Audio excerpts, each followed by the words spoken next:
So we have reached a very interesting time in the wrestling world because now there are things that are coming up in AEW that we're typically not used to seeing, right? There is a little bit of backstage drama in AEW right now, which again, this is uncommon, but we're gonna bring you the update.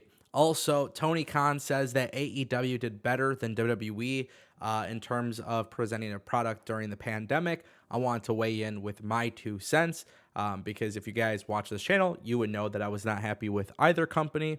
Also, on top of that, I have a major update on Alberto Del Rio coming to WWE. So, with that being said, thank you guys for stopping by. Let's get into the news. We're going to kick things off talking about Alberto Del Rio, mainly for the simple fact that I made a video talking about how he claimed he was coming back to WWE.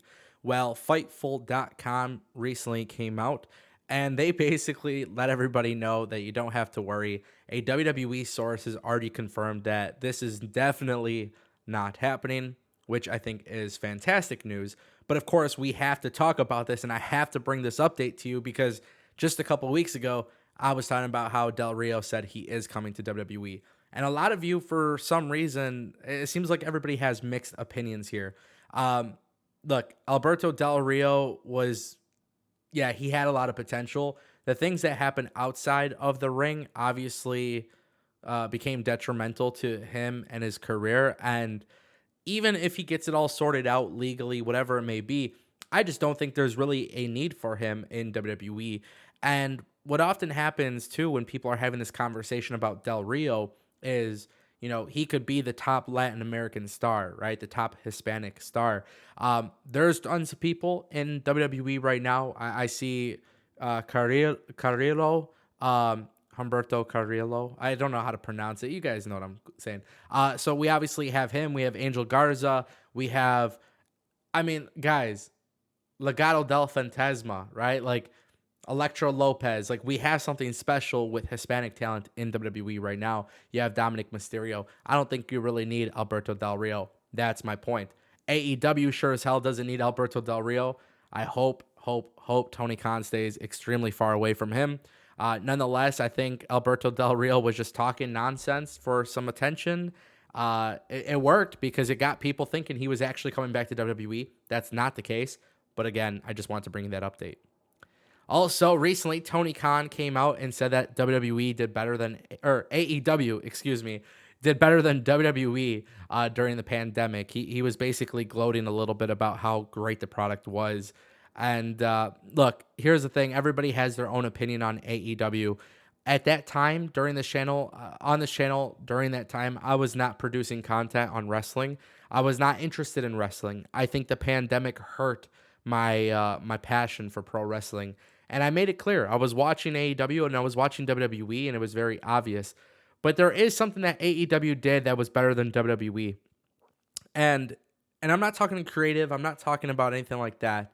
But AEW did not fire any talent during the pandemic, okay? You have companies like ROH who paid everybody. You have companies like WWE who released a shit ton of talent. Tony Khan did not fire anybody. Everybody had a job. Everybody was getting paid.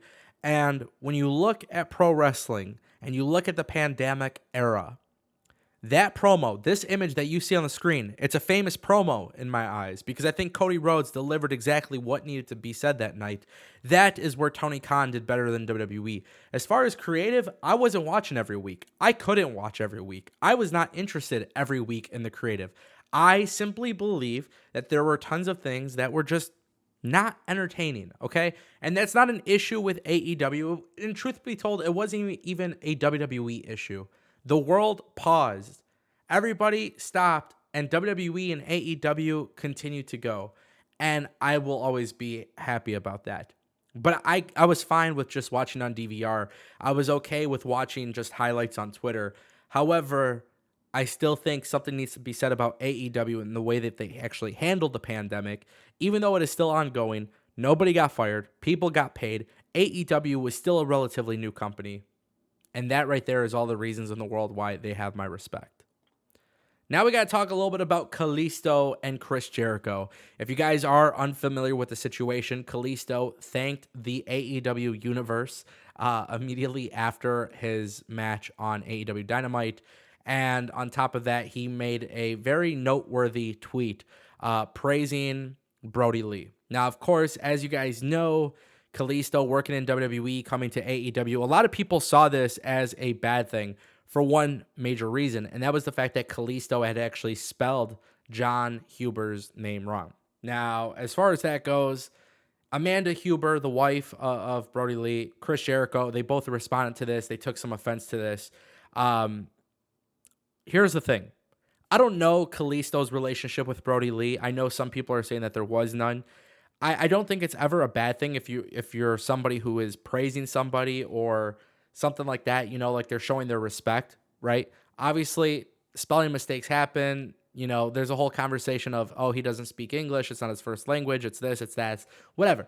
That is not the interesting part to me. What's interesting here is now it seems like there's actually some backstage heat on Kalisto.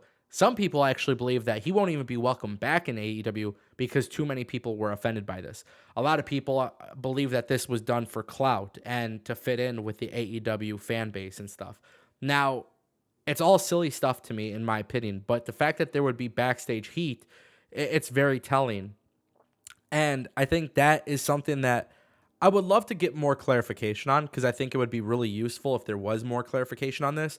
But Samurai Del Sol and Aerostar had a great tag team match against FTR on Dynamite. And a lot of that was overshadowed because he spelled somebody's name wrong. That is literally what we're talking about here.